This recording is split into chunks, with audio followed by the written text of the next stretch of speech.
Audio Jungle.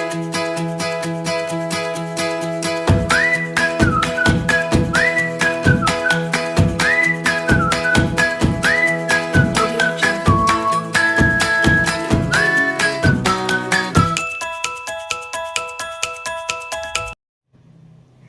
Baiklah, pertama-tama saya akan menjelaskan mengenai sumber unsur dan kelimpahan unsur-unsur logam triad besi.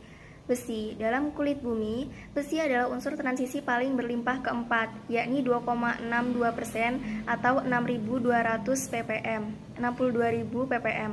Setelah oksigen 45,5%, silikon 27,2%, dan aluminium 8,3%, dan merupakan logam yang paling melimpah kedua setelah aluminium. Di alam, sumber utama dari besi terdapat dalam bentuk senyawa-senyawa seperti mineral hematit Fe2O3, magnetit Fe3O4, siderit FeCO3, pirit FeS2, dan limonit Fe2O3, 3H2O. Berikut merupakan gambar dari logam besi. Yang kedua adalah kobalt. Logam kobalt baru mulai digunakan pada abad 20. Sumber warna biru pada kobalt dikenali pertama kali oleh G. Brandt, ahli kimia Swedia pada tahun 1735, yang mengisolasi logam tak murni yang diberi nama kobalt rex. Kobalt merupakan logam yang jarang ditemukan, diperkirakan meliputi 20 ppm dalam kerak bumi. Kobalt ditemukan dalam cadangan yang menggumpal sehingga produksi tahunan mencapai jutaan pon. Di alam, kobalt terdapat pada lapisan-lapisan batuan sebagai smaltit CoAs2, kobalt sulfaresit CoAsS, kobaltit, dan eritrit. Kelimpahan kobalt yaitu 29 ppm atau 0,0029%, berada di urutan ke-30. Berikut merupakan gambar dari logam kobalt. Yang ketiga adalah nikel. Pada tahun 1751, A.F. Consted mengisolasi logam tak murni dari biji yang berasal dari Swedia dan mengidentifikasinya dengan komponen logam kupfer-nikel sebagai logam baru dengan nama nikel. Akhirnya, pada tahun 1804, J.B. Richter berhasil mengisolasi logam nikel dengan hasil yang lebih murni dan mengidentifikasi sifat-sifatnya. Nikel menduduki urutan ke-24 dalam jumlah kandungannya di kerak bumi. Biji-biji nikel yang utama ialah sulfida, oksida, dan arsenida. Cadangan nikel yang besar ditemukan di Kanada. Di alam, nikel terdapat dalam bentuk senyawa, misalnya pentlandit, FeSNis, nikel ferrous, pirotit, dan lain-lain. Nikel merupakan logam unsur transisi paling berlimpah ke-7 dan unsur yang paling melimpah ke-22 di kerak bumi dengan kelimpahan sebesar 99 ppm atau 0,0099%. Berikut merupakan gambar dari logam nikel. Selanjutnya saya akan menjelaskan isolasi dari unsur-unsur triade besi. Yang pertama, isolasi pada logam besi. Besi diolah dari bijinya yaitu hematit Fe2O3, magnetit Fe3O4, dan limonit Fe2O3 3H2O dalam suatu tungku yang disebut tanur tiup atau blast furnace. Tanur tiup berbentuk silinder raksasa dengan tinggi sekitar 30 meter dan diameter bagian tengahnya sekitar 8 meter. Bahan yang digunakan pada pengolahan besi selain biji besi adalah kokas yaitu C dan kapur atau CaCO3. Kokas berfungsi sebagai reduktor, sedangkan batu kapur berfungsi sebagai flux. Flux sendiri yaitu bahan yang akan bereaksi dengan pengotor dalam biji besi dan memisahkan pengotor itu dalam bentuk cairan kental yang disebut terak atau slag. Komposisi bahan-bahan tersebut bergantung pada pengotor dalam biji besi. Biji besi mengandung pengotor baik yang bersifat asam seperti SiO2 yaitu pasir atau Al2O3 dan P2O5 maupun pengotor yang bersifat basa yaitu CaO, MgO, dan MnO. Akan tetapi biasanya pengotor yang bersifat asam lebih banyak sehingga perlu ditambahkan flux yang bersifat basa seperti CaCO3. Proses reaksi yang terjadi pada pengolahan besi secara garis besar yaitu sebagai berikut. Biji besi, kokas, dan batu kapur dimasukkan ke dalam tanur lewat bagian atas tanur. Kemudian, udara panas ditiupkan dengan kuat dengan kecepatan 350 mph melalui bagian bawah tanur. Kokas terbakar pada bagian bawah tanur sehingga ia dapat membebaskan kalor, sehingga suhu di sekitar situ menjadi 2000 derajat Celcius. Reaksi yang terjadi adalah C solid ditambah O2 gas menjadi CO2 gas plus kalor. Ketika bergerak naik, gas CO2 yang baru terbentuk itu bereaksi lagi dengan kokas yang bergerak turun membentuk CO. Reaksi yang terjadi adalah CO2 gas plus C solid menjadi 2CO gas. Reaksi ini bersifat endotermik, sehingga terjadi sedikit penurunan suhu pada proses. Karbon monoksida yang terbentuk ini secara progresif mereduksi oksida-oksida besi ke bentuk oksida-oksida yang lebih rendah dan akhirnya menjadi logam. Mula-mula, uap air, yaitu dari kandungan dalam biji besi yang digunakan, akan terdesak keluar. Kemudian, sebagian biji mulai tereduksi oleh karbon monoksida. Reaksi yang terjadi pada tahap pertama adalah 3F2O3 ditambah CO menjadi 2F3O4 plus CO2. Pada tahap 2, Fe3O4 ditambah CO menjadi 3FeO plus CO2. Dan pada tahap 3, FeO plus CO menjadi Fe dan CO2. Reaksi total dapat dituliskan sebagai berikut. Fe2O3 solid ditambah 3CO2 gas menjadi 2Fe liquid plus 3CO2 gas. Oleh karena itu, suhu tanur sangat tinggi. Besi yang terbentuk berupa lelehan. Untuk menghilangkan pengotor dari proses pengolahan besi, batu kapur atau CaCO3 melepaskan gas CO2 dan bereaksi dengan pengotor-pengotor biji tersebut, seperti silikon dioksida dan oksida fosfor seperti P2O5, membentuk lelehan ampas atau terak. Lelehan besi dan lelehan ampas keduanya tidak bercampur, melainkan membentuk dua lapisan dasar tanur. Reaksi pembentukan terak yang menghilangkan pengotor berlangsung sebagai berikut. CaCO3 solid menjadi CaO solid plus CO2 gas pada suhu 800-900 derajat Celcius. CaO solid ditambah SiO2 liquid menjadi CaSiO3 liquid pada suhu 1200 derajat Celcius.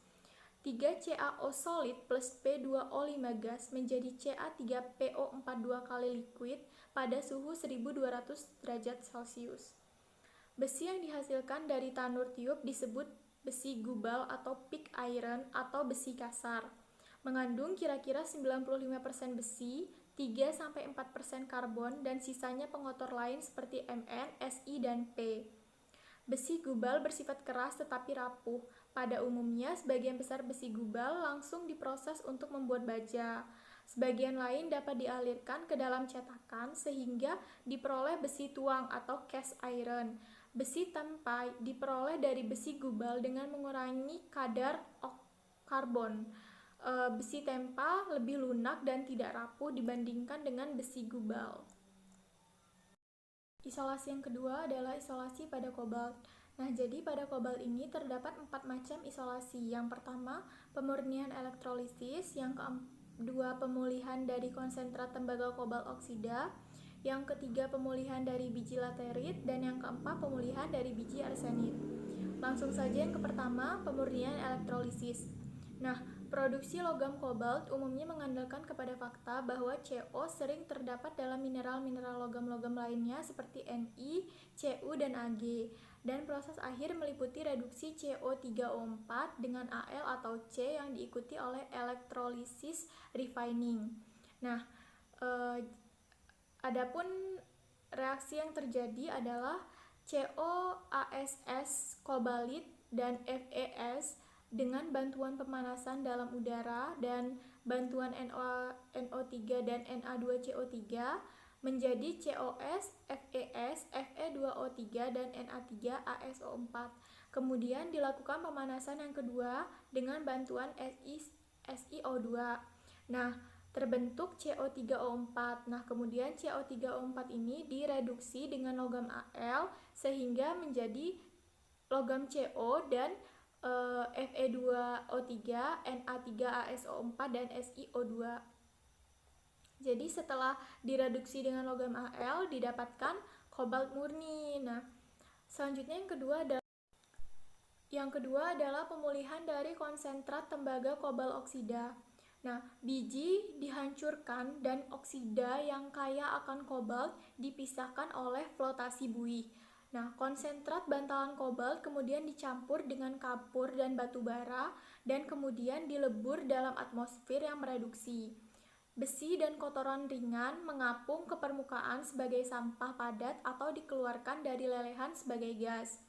Cairan yang tersisa terdiri dari peleburan tembaga yang lebih berat yang mengandung sekitar 5% kobalt yang diproses untuk tembaga dan terak yang lebih ringan, yaitu sekitar 40% kobalt yang selanjutnya dimurnikan dengan pemrosesan hidrometalurgi dan proses elektrolit. Konsentrasi oksida kobalt yaitu CO3O4 juga didapat melalui reduksi dengan reaksi aluminotermik atau dengan karbon dalam blast furnace. Yang ketiga adalah pemulihan dari biji laterit. Biji laterit nikel kobalt dapat diolah dengan proses hidrometalurgi atau pirometalurgi seperti peleburan matte dan ferronikel yang mengharuskan seluruh biji dilelehkan dan nilai logam dipisahkan dari komponen residu. Proses hidrometalurgi untuk biji laterit dapat menggunakan larutan asam sulfat atau amonia. Yang keempat adalah pemulihan biji arsenit. Konsentrat yang mengandung arsenik dipanggang dalam unggun terfluidisasi untuk menghilangkan 60% hingga 70% arsenik yang ada sebagai arsenik oksida atau S2O5. Nah, biji yang dipanggang dapat diolah dengan asam hidroklorat dan klorin atau dengan asam sulfat untuk memberikan larutan penapisan yang dapat dimurnikan dengan metode hidrometalurgi. Dan dari mana kobalt dapat diperoleh dengan penyulingan elektro atau dengan presipitasi karbonat. Jika asam klorida digunakan, maka kobalt dapat diekstraksi menggunakan alamin 336 dalam metasilen. Nah, kobalt dapat diekstraksi juga menggunakan asam diakilpospinik. Nah, ketika kobalt karbonat atau CoCO3 dipanaskan, dikalsinasi di atas 400 derajat Celcius, ya, ia terurai menjadi karbon dioksida atau CO2 dan kobalt 2 oksida atau COO dan dapat dimurnikan sebagai konsentrat oksida. Isolasi yang ketiga adalah isolasi pada nikel. Proses ekstraksi pada nikel menggunakan proses MON yang didasarkan pada fakta bahwa Ni membentuk derivatif karbonil lebih cepat dibandingkan logam lainnya. Adapun tahap yang pertama adalah nikel oksida direaksikan dengan gas hidrogen pada suhu 200 derajat Celcius untuk menghilangkan oksigen. Adapun reaksinya adalah NiO solid plus H2 gas menjadi Ni solid plus H2O gas. Nah, pada tahap yang kedua, Ni solid direaksikan dengan karbon monoksida berlebih pada suhu 50-60 derajat Celcius untuk membentuk karbonil nikel. Adapun reaksinya adalah Ni solid plus 4CO gas menjadi NiCO 4 kali gas. Nah, pada tahap yang ketiga, nikel karbonil dipanaskan hingga 200-250 derajat Celcius. Adapun reaksinya adalah NiCO 4 kali gas menjadi Ni solid dan 4CO gas. Nah, pada tahap yang ketiga ini sudah didapatkan nikel murni. Selanjutnya, saya Amalia Ridwan akan membahas tentang sifat-sifat fisik logam-logam golongan triade besi. Pertama, jari-jari atom dari kiri ke kanan, Fe ke Ni, semakin kecil. Hal ini dikarenakan dari kiri ke kanan jumlah orbitalnya tetap, tetapi muatan inti dan jumlah elektron pada orbitalnya bertambah. Hal tersebut mengakibatkan gaya tarik-menarik antara inti dengan kulit elektron akan semakin besar, sehingga jari-jari atomnya akan semakin kecil. Kedua, jari-jari ion besi dan kobalt memiliki dua nilai jari-jari ion untuk M2+ dan M3+. Hal ini dipengaruhi oleh adanya low spin dengan high spin. Ketiga, titik leleh dari kiri ke kanan menurun. Hal ini dipengaruhi oleh banyaknya elektron yang berpasangan pada subkulit D. Semakin banyak elektron yang berpasangan, maka semakin lemah ikatan kovalen antar atomnya. Maka semakin kecil pula energi yang dibutuhkan untuk memutuskan ikatan antar atomnya. Karena dari kiri ke kanan semakin banyak elektron yang berpasangan pada orbital D-nya, maka ikatan kovalen antara atomnya akan semakin lemah, sehingga kecenderungan titik lelehnya akan semakin menurun. Yang keempat, titik didih dari kiri ke kanan semakin meningkat. Hal ini dikarenakan jari-jari atom semakin kecil, sehingga jarak antara cut kation dan awan elektron akan semakin dekat. Ikatan yang terbentuk kuat sehingga energi yang dibutuhkan untuk memutuskan ikatan akan semakin besar. Maka titik didih dari kiri ke kanan yang akan semakin besar. Yang ketujuh, keelektronegatifan dari kiri ke kanan semakin meningkat. Hal ini karena daya tarik inti ke elektron terluarnya dari kiri ke kanan semakin kuat, sehingga kemampuan untuk menarik elektron akan semakin besar. Kedelapan, ada afinitas elektron dari kiri ke kanan, itu semakin meningkat. Hal ini karena daya tarik inti ke elektron terluarnya dari kiri ke kanan akan semakin kuat, sehingga afinitas elektronnya akan semakin besar. Kesembilan, ada densitas. Densitas dari kiri ke kanan itu cenderung semakin besar. Densitas atau rapatan massa merupakan perbandingan massa atom dengan volume. Jika volume dianggap tetap, tetapi massa atom semakin bertambah, maka menyebabkan densitasnya akan semakin besar. Tetapi, densitas pada Ni sama dengan densitas CO, karena model kemas Ni adalah FCC dan CO adalah heksagonal. FCC dan heksagonal memiliki kerapatan yang hampir sama, sehingga densitasnya juga hampir sama.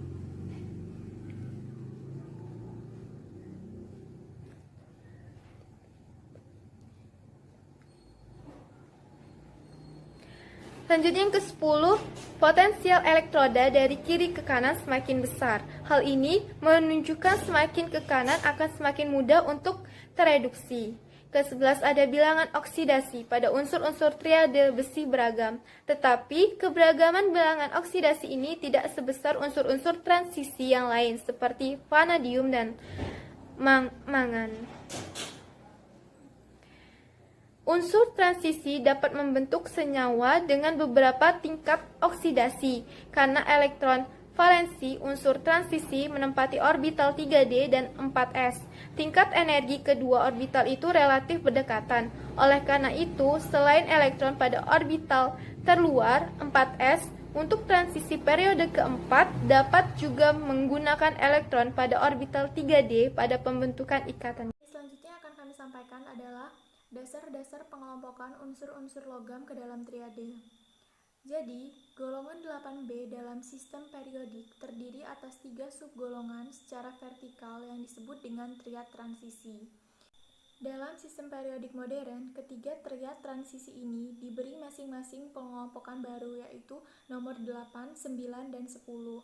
Namun, kecenderungan sifat, terutama sifat kimia, mereka secara horizontal lebih banyak memiliki kemiripan sifat dibandingkan secara vertikal, yaitu terlihat pada senyawaan yang terbentuk semuanya adalah senyawaan hidrat, sehingga sering dikelompokkan kembali dalam 3 kelompok mendatar yang masing-masing beranggotakan 3 unsur.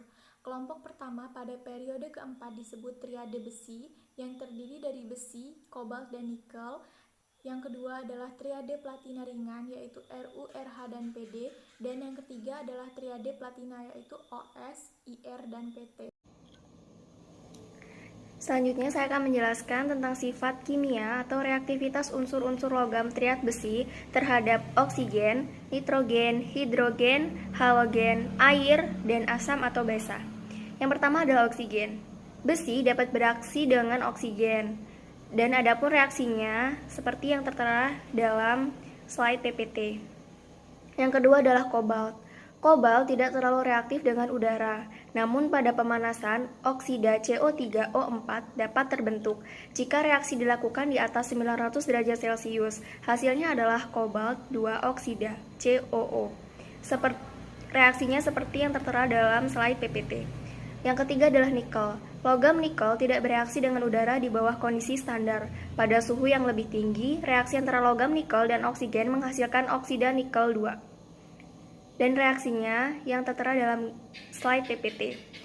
Selanjutnya adalah nitrogen. Besi tidak bereaksi dengan nitrogen, kobalt tidak bereaksi dengan nitrogen, dan nikel tidak bereaksi dengan nitrogen.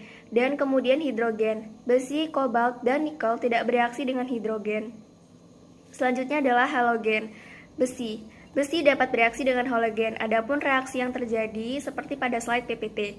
Reaksi ini tidak terlalu berhasil untuk yodium. Besi 3 terlalu mengoksidasi iodida. Reaksi langsung antara logam besi dan yodium dapat digunakan untuk membuat besi 2 iodida FeI2. Yang kedua adalah kobalt. Kobalt dapat bereaksi langsung dengan halogen. Adapun reaksinya yang tertera seperti PPT, seperti slide yang terdapat di PPT. Nikel. Logam nikel memang bereaksi dengan gas fluorin F2, tapi hanya perlahan. Sedangkan reaksi logam nikel dengan halogen lainnya yaitu sebagai berikut. Selanjutnya adalah air. Ini tidak berubah dengan jelas dalam air murni atau di udara kering. Namun bila ada air dan oksigen hadir atau udara lembab, zat besi korosi. Warna keperakannya berubah menjadi coklat kemerahan karena oksida terbentuk.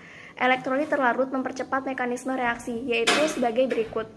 Reaksinya tertera dalam slide PPT. Yang kedua adalah kobalt.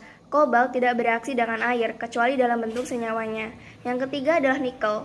Nikel tidak bereaksi dengan air, kecuali dalam bentuk senyawanya juga. Selanjutnya adalah asam atau basa. Asam, besi. Logam besi larut dalam asam, misalnya asam sulfat. Reaksinya yang tertera dalam slide PPT. Yang kedua adalah kobalt. Logam kobalt larut perlahan dalam asam, misalnya asam sulfat, membentuk larutan yang mengandung ion CO2 positif dan gas hidrogen H2. Adapun reaksinya yang tertera dalam asam, misalnya asam sulfat. Reaksinya yang tertera dalam slide PPT. Yang kedua adalah kobalt. Logam kobalt larut perlahan dalam asam, misalnya asam sulfat, membentuk larutan yang mengandung ion CO2 positif dan gas hidrogen H2. Adapun reaksinya yang tertera dalam slide PPT. Selanjutnya ketiga adalah nikel. Logam nikel larut perlahan dalam asam, misalnya asam sulfat, dengan reaksi yang tertera dalam slide PPT. Kemudian basa. Besi 2. Endapan putih besi 2 hidroksida FeOH 2 kali. Bila tidak terdapat udara sama sekali, endapan ini tak larut dalam reagensia berlebihan, tetapi larut dalam asam. Bila terkena udara, besi 2 hidroksida dengan cepat dioksidasikan, yang pada akhirnya menghasilkan besi 3 hidroksida yang coklat kemerahan. Pada kondisi biasa, FeOH 2 kali nampak sebagai endapan hijau kotor dengan penambahan hidrogen peroksida. Ia segera dioksidasikan menjadi besi 3 hidroksida. Adapun reaksinya tertera dalam slide PPT.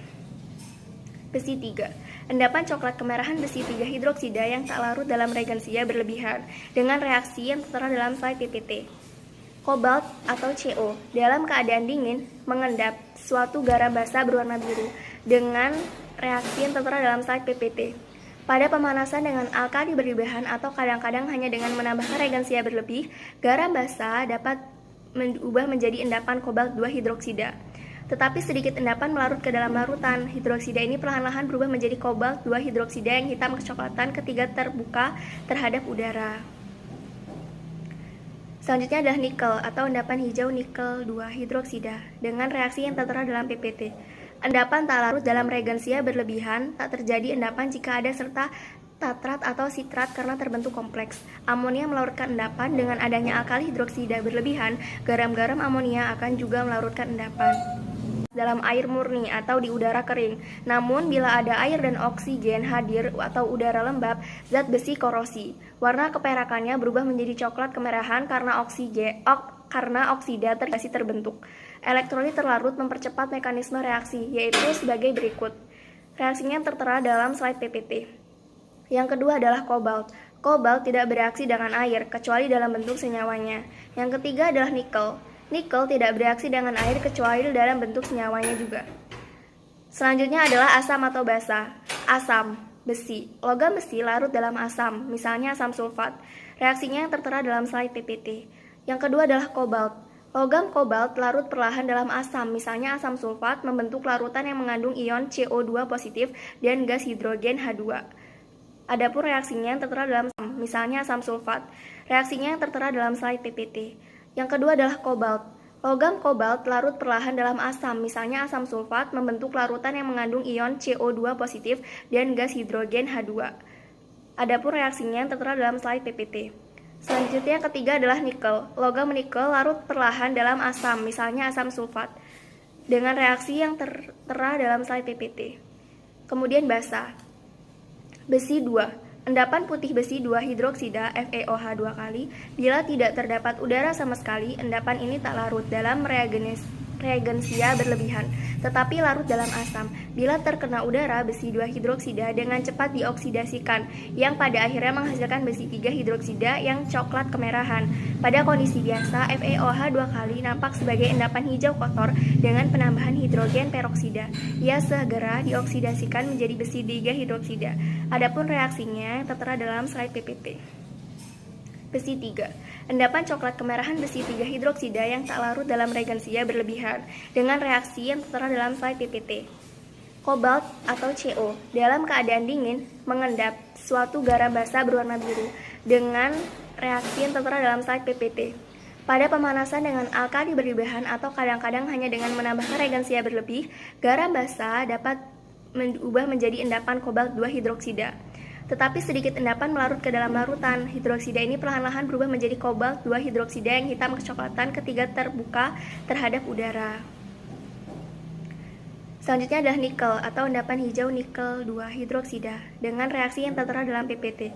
Endapan tak larut dalam reagensia berlebihan, tak terjadi endapan jika ada serta tatrat atau sitrat karena terbentuk kompleks. Amonia melarutkan endapan. Dengan adanya alkali hidroksida berlebihan, garam-garam amonia akan juga melarutkan endapan.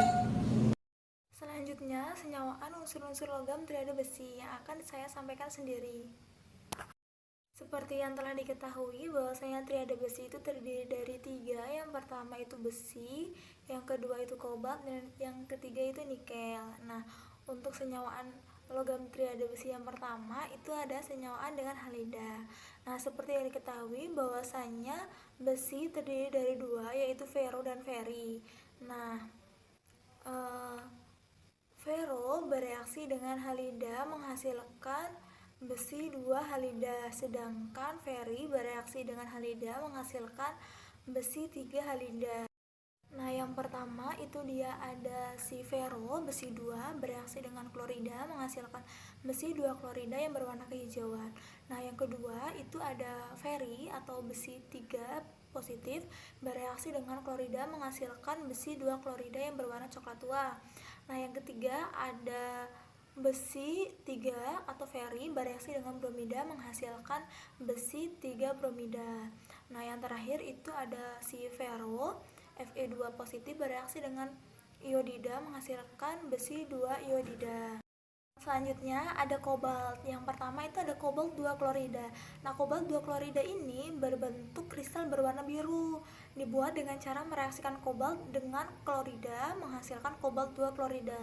Nah, yang selanjutnya ada kobalt 2 bromida. Nah, kobalt 2 bromida ini berwarna hijau, berbentuk kristal, jadi kristal kehijauan. Dibentuk dengan cara mereaksikan kobalt dengan bromida membentuk kobalt 2 bromida. Nah, selanjutnya ada kobalt 2 iodida yang berbentuk serbuk berwarna hitam. Nah, dibuat dengan cara mereaksikan kobalt dengan iodida membentuk kobalt 2 iodida. Nah, yang terakhir ada kobalt 3 fluorida. Nah, berbeda dengan teman-temannya tadi, si kobalt 2 kobalt 3 fluorida ini dibentuk atau dibuat dengan cara mereaksikan hidrogen fluorida dengan kobalt 2 klorida membentuk kobalt 3 fluorida. Selanjutnya itu nikel. Yang pertama ada nikel 2 klorida. Nah, nikel 2 klorida ini dibentuk dengan cara mereaksikan Ni dengan klorida menghasilkan nikel 2 klorida. Nah, selanjutnya ada nikel 2 bromida. Nah, nikel 2 bromida ini dibuat dengan cara mereaksikan nikel dengan bromida atau Br2 menghasilkan nikel 2 bromida. Nah, selanjutnya ada nikel 2 iodida. Sama seperti nikel 2 klorida dan nikel 2 bromida, nikel 2 iodida ini dibuat dengan cara mereaksikan nikel dengan iodida menghasilkan nikel 2 iodida. Nah, yang terakhir ada fluorida nikel anhidrat. Nah, ini dibuat dengan cara mereaksikan NiCl2 atau nikel 2 klorida dengan M2 menghasilkan NiF2 plus Cl2. Yang kedua yaitu ada reaksi triade besi dengan oksida. Yang pertama itu ada besi direaksikan dengan oksida membentuk besi 2 oksida, besi 3 oksida, besi 2, besi 3 oksida. Nah, besi 2 oksida atau FeO itu bersifat basa dan apabila dilarutkan dalam air maka akan menghasilkan ion Fe2 positif. Nah, yang kedua itu ada kobalt. Nah, kobalt ini direaksikan dengan oksida membentuk kobalt 2 oksida dan campuran kobalt 2, kobalt 3 oksida.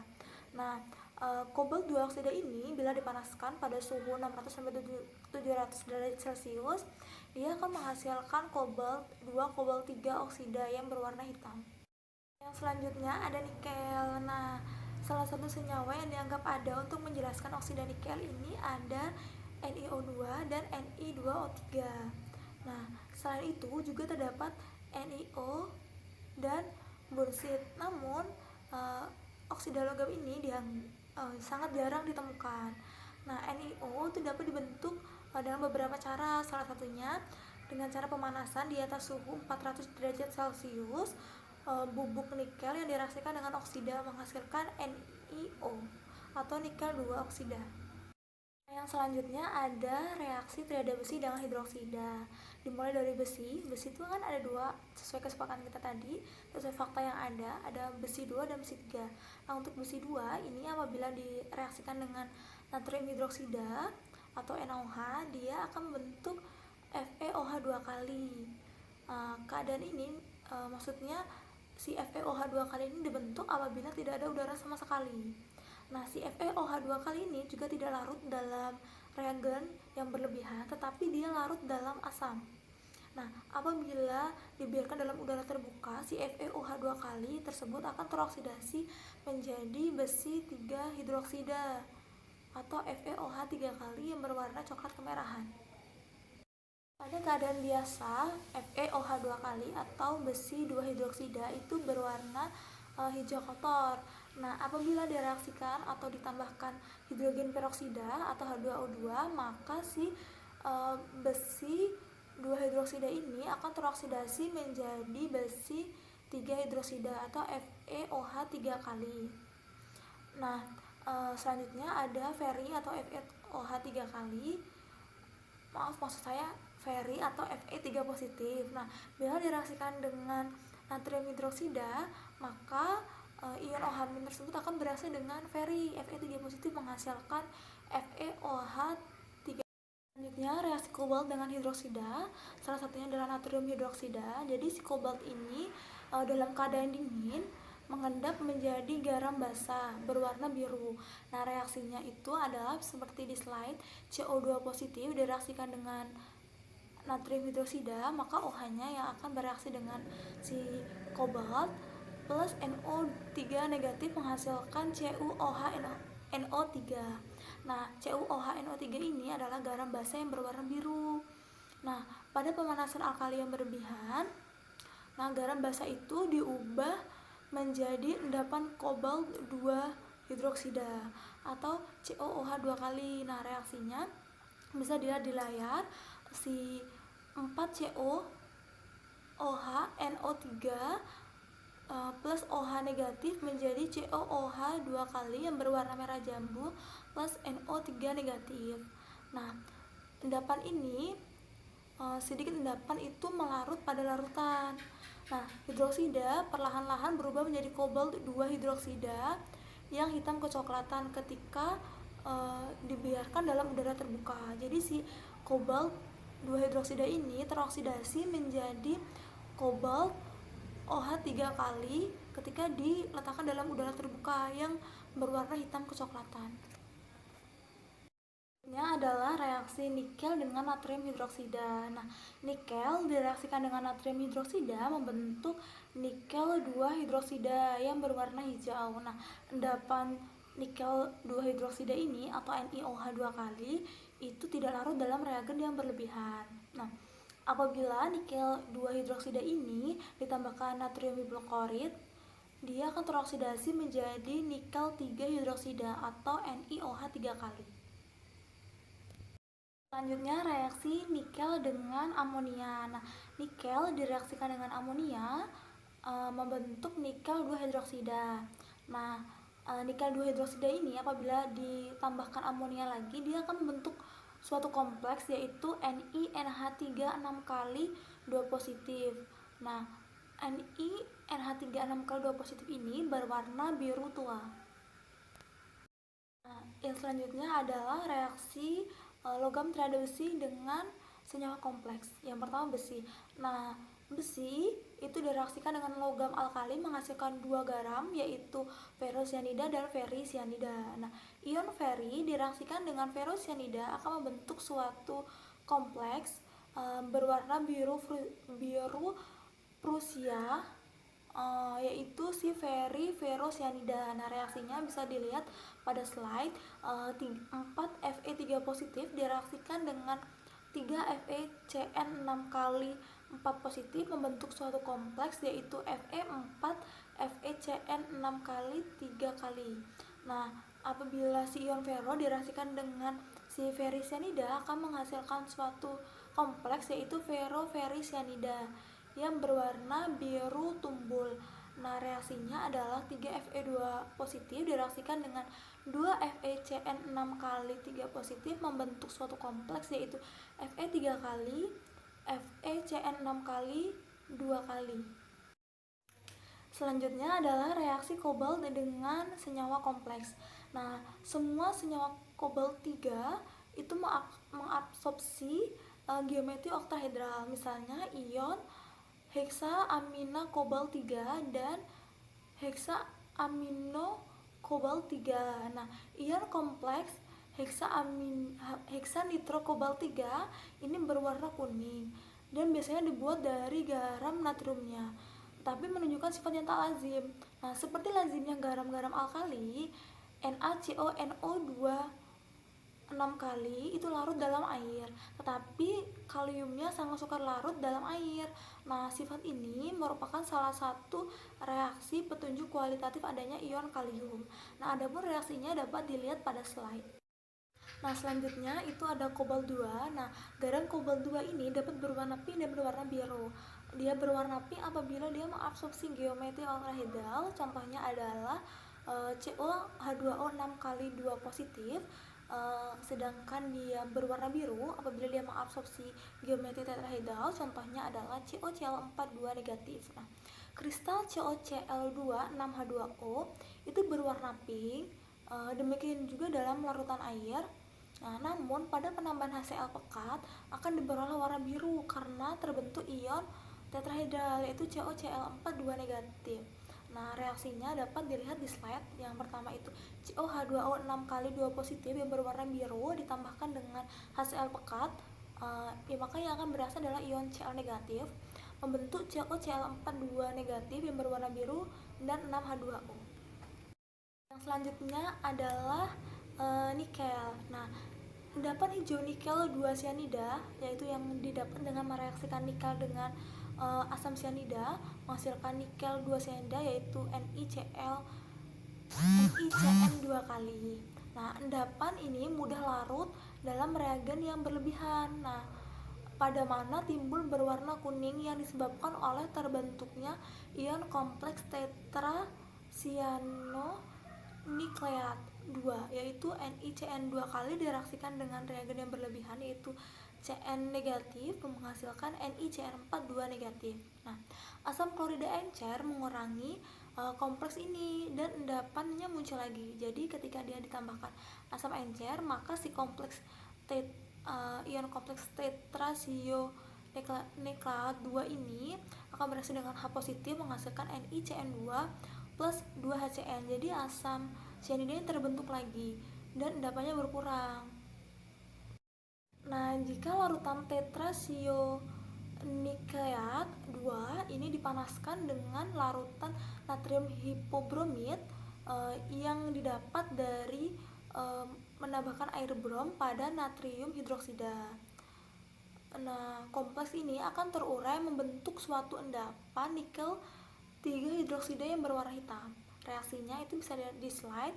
2 NiCN4 2 negatif direaksikan dengan OBr plus 4 OH negatif plus H2O menghasilkan 2 NiOH 3 kali, yaitu natrium 3 hidroksida plus 8 Cn negatif plus Br negatif. Nah, kalium cyanida yang berlebihan atau air bom yang berlebihan tadi itu dihindari karena akan bereaksi dan membentuk sianogen bromida yang beracun dan menyebabkan mata berair.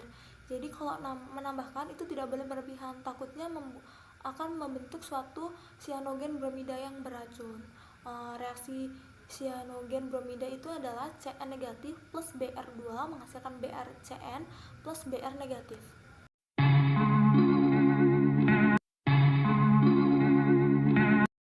Ada kegunaan unsur-unsur logam terhadap besi. Yang pertama itu besi, pastinya besi. Banyak sekali manfaat dari besi ini dalam kehidupan sehari-hari. Yang pertama itu besi digunakan sebagai campuran untuk membuat paduan logam, misalnya besi tempa, baja, terus besi tua dan lain-lain. Kalian pernah lihat gerbang yang terbuat dari besi, gerbang rumah kayak gitu. Nah, itu merupakan paduan logam atau besi tempa. Kan buat tuh kan ada ukiran mawar segala macamnya. Nah, itu dari besi tempa. Nah, dibuat dari campuran logam atau alloy. Nah, yang kedua itu dia digunakan untuk pilar bangunan. Kalian pernah lihat atau pernah searching mungkin di India tuh ada namanya pilar yang terbuat dari besi, gambarnya seperti di slide. Nah, itu merupakan pilar yang terkenal di India. Itu salah satu kegunaan besi juga. Nah, yang terakhir misalnya yang ketiga itu ada besi murni sebagai bahan elektromagnet. Nah, kita tahu di materi sebelumnya, materi kelompok saya juga pernah bahas bahwasanya besi itu termasuk golongan ferromagnetik. Nah, ferromagnetik ini tertarik kuat oleh medan magnet. Nah, kan spin elektron dari ferromagnet ini kan tak berpasangan, terus spinnya mengarah ke atas, semua tertata rapi lurus. Nah, ketika didekatkan oleh medan magnet eksternal, maka dia akan tertarik kuat oleh medan magnet. Nah, manfaat besi atau kegunaan besi yang selanjutnya itu mungkin di rumah kalian ada. Nah, ini adalah tralis dan rak besi. Jadi tralis yang dipasang di jendela rumah atau di pintu rumah kalian itu merupakan salah satu kegunaan dari besi. Nah, selanjutnya itu ada rak besi. Nah, mungkin juga ada di rumah kalian perabotan rumah tangga itu terbuat dari besi, atau kalian bisa jumpai di minimarket itu terdapat tempat jajan atau tempat kue-kue yang terbuat dari besi. Itu salah satu kegunaan besi. Yang terakhir selanjutnya itu ada besi digunakan pada bidang kedokteran untuk pengobatan anemia. Nah, tentunya tidak murni besi, tetapi dia dalam bentuk senyawanya. Nah, manfaat kegunaan unsur terhadap besi yang lainnya itu kobalt. Nah, kobalt 60 digunakan sebagai industri dan juga terapi radioisotop. Yang kedua itu kobalt, kalian pernah naik pesawat, mungkin pernah cari gambar atau searching atau nonton film yang mungkin ada penerbangannya segala macam. Kalian ada turbin gas dalam pesawat terbang, itu terbuat dari nikel. Nah, itu salah satu manfaat dari si unsur terhadap besi ini. Nah, selanjutnya nikel ini juga merupakan magnet permanen sesuai maksudnya sama seperti besi tadi. Si nikel ini juga bersifat ferromagnetik. Nah, yang terakhir itu nikel digunakan sebagai pengaring keramik dan cat. Nah, kegunaan kobalt yang selanjutnya itu ada garam kobalt. Nah, garam kobalt ini digunakan sebagai pigmen pemberi warna biru pada keramik seperti gambar yang telah ditampilkan di slide. Nah, mungkin di rumah kalian juga ada punya. Nah, warna biru dari si keramik tersebut itu adalah salah satu kegunaan senyawa kobalt, yaitu garam kobalt. Nah, selain itu juga kobalt digunakan sebagai katalis dalam beberapa reaksi kimia. Nah, kobalt juga digunakan sebagai zat aktif pada pakan ternak. Selanjutnya kegunaan unsur terhadap besi lain yaitu nikel. Nah, nikel ini yang pertama digunakan sebagai logam pelapis logam agar tidak berkarat. Yang kedua itu dia digunakan untuk pembuatan koin di Indonesia, koin 500, 1000, 200, 100 dan lain sebagainya itu terbuat dari nikel. Lalu yang ketiga sebagai kerangka otomotif maksud saya, seperti knalpot motor. Nikel juga digunakan sebagai katalis dalam beberapa reaksi kimia. Nah, selain itu juga nikel duoksida lebih tepatnya itu sangat berguna pada sel Edison. Jadi di sel Edison itu digunakan nikel duoksida. Terus selanjutnya juga kawat besi, bukan kawat besi, maksudnya kawat di pagar-pagar rumah itu juga bisa terbuat dari nikel.